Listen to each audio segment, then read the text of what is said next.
Coming back to the topic है, हामी इग्नोरेन्समा हुँदाखेरि त्यसले नै अल्टिमेटली स्ट्रेस ल्याउँदो रहेछ. लाइक कसैलाई अब युएस पुग्नुपर्ने छ, जस्ट फर इक्जाम्पल है, कसैलाई युएस पुग्नुपर्ने छ, अब थाहा नै छैन क्या, आइएल्स भिजा इन्टरभ्यूको प्रोसेस यताउति थाहा छैन, युएस पुग्छ त्यो मान्छे? के लाग्छ तपाईँहरूलाई, युएस पुग्छ त्यो मान्छे?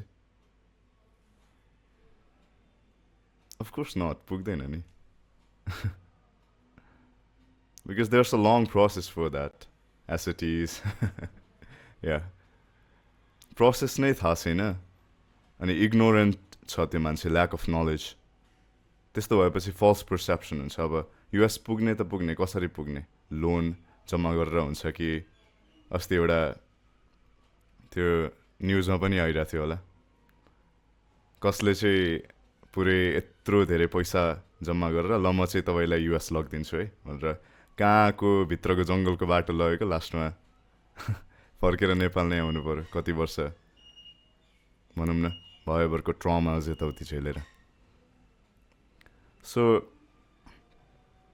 फल्स पर्सेप्सन त्यो सबै भएपछि रङ गोल्स या त नो गोल्स, त्यो सबैले स्ट्रेस निम्त्याउँदो रहेछ अल्टिमेटली.